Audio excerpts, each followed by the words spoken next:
The Outermost House, A Year of Life on the Great Beach of Cape Cod by Henry Beston. Chapter 5, Winter Visitors, Section 2. About the middle of December, I began to see that an amusing game of cross purposes was being played by the seabirds and the landbirds of the region west of the dunes. Food becoming scarce upon the uplands, crows, bobwhites, and starlings began to take an interest in the sea and the salt meadows, while gulls took to exploring the moors and to sitting in the top branches of inland pines.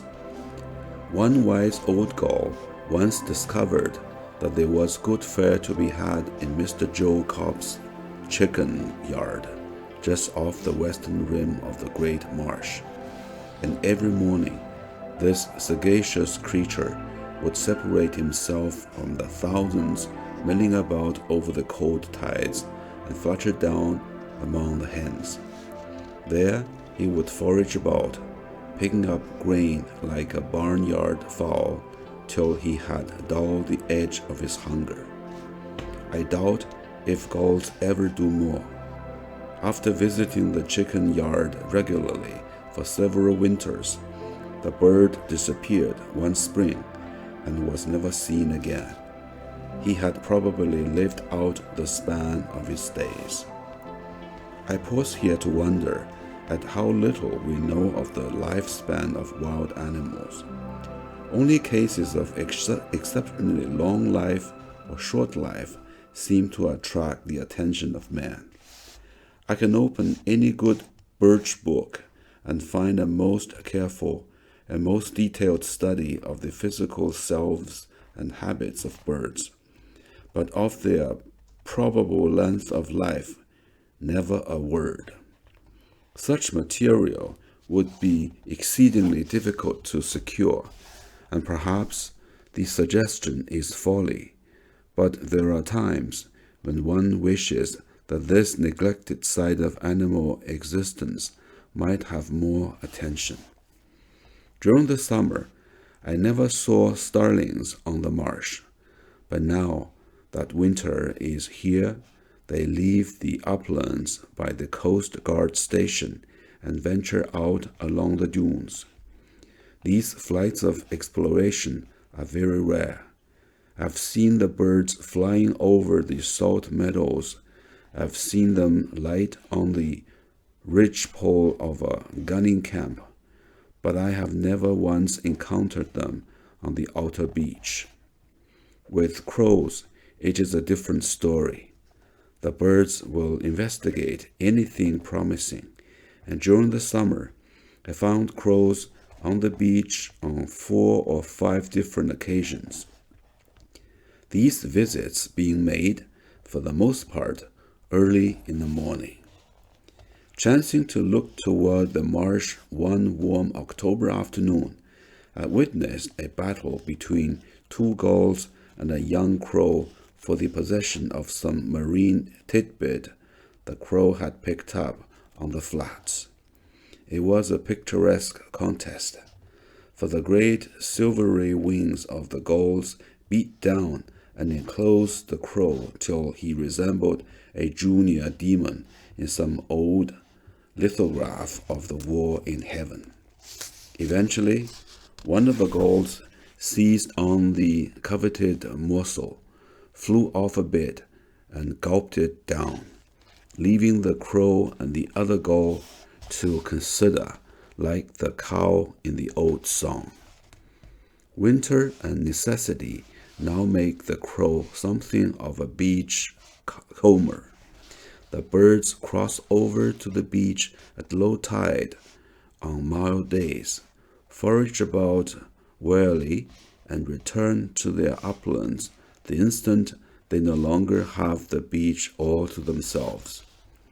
A flight of gulls will send them cawing home, their great somber wings beating the ocean air. Even on this immense and lonely beach, they remain the wariest of creatures, and if I wish to see what they are up to, I have to use 10 times the care in stalking them that I would have to use in stalking any casual seabird. I have to creep through cuts and valleys in the dunes and worm my way over cold sand that drinks the warmth and life out of the flesh. I usually find them picking at a fish flung out of the breakers, perhaps a day or two before, picking industriously and solemnly. Once in a while, a covey of shore larks will cross the dunes and alight on the beach in the lee and the afternoon shadow of the sand bank. They fly very low, the whole group rising and falling with the rise and fall of the hills and hollows, a habit that gives their flights a picturesque and amusing roller coaster quality.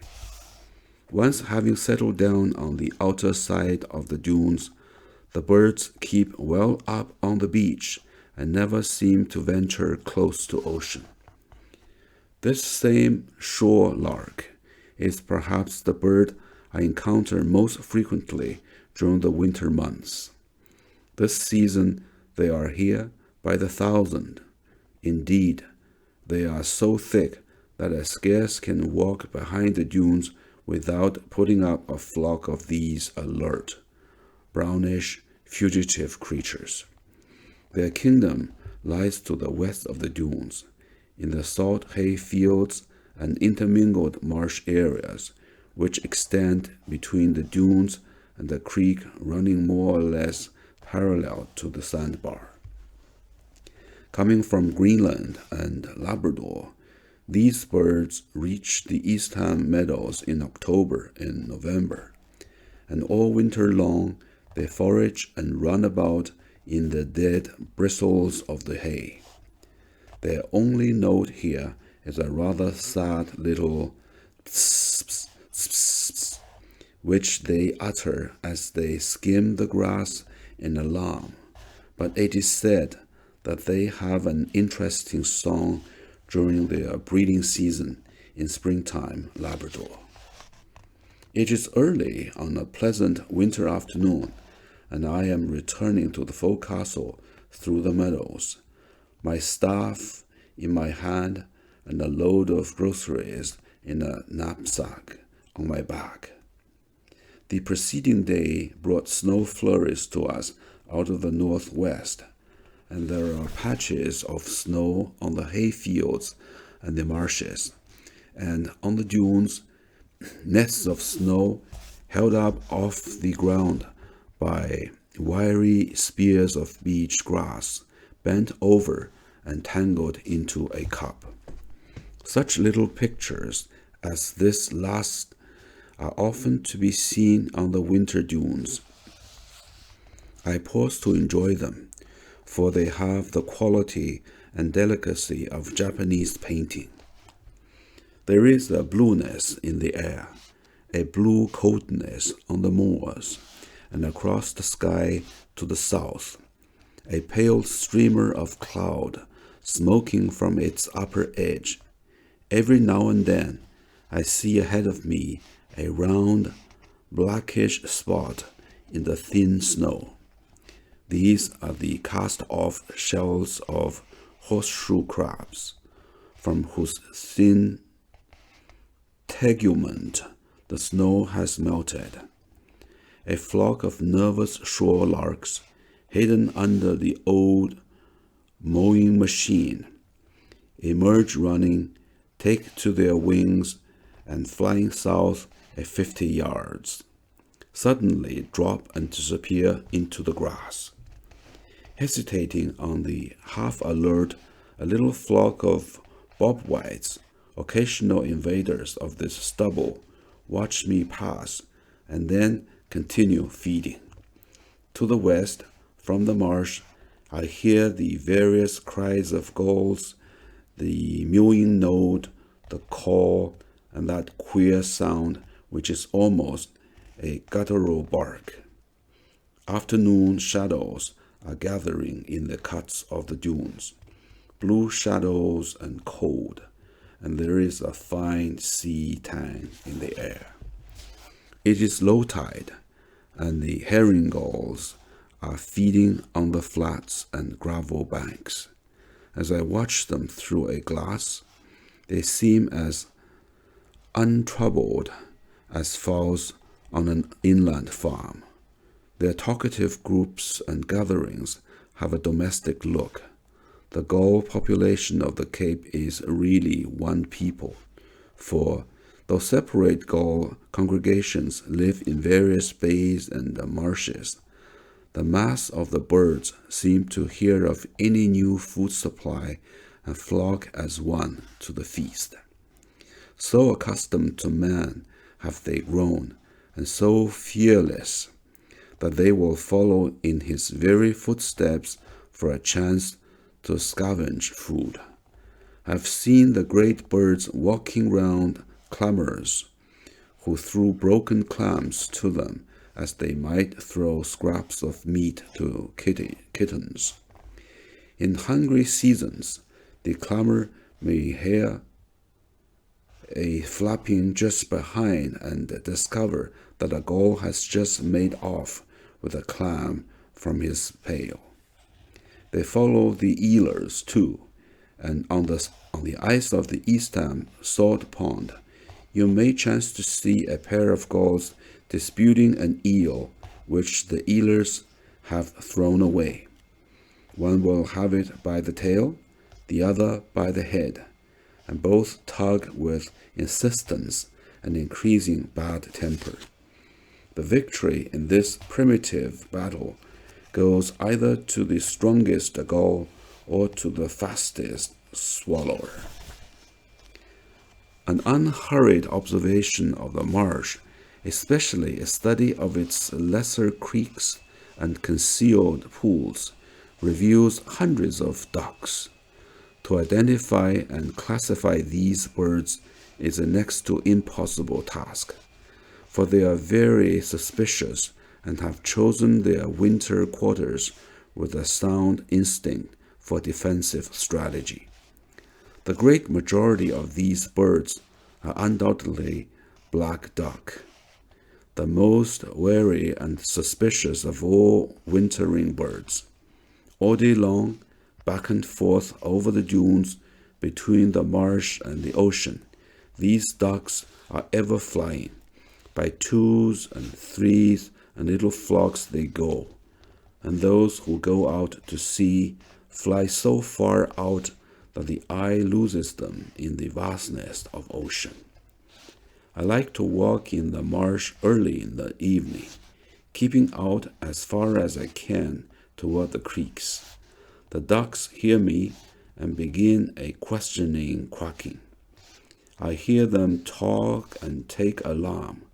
Other ducks far off take up the alert. Sometimes wings whistle by in the darkness. The sound of a pair of whistler ducks on the wing is a lovely, mysterious sound at such a time. It is a sound made with wings, a clear, sibilant note which increases as the birds draw near and dies away in the distance like a faint and a whistling sigh.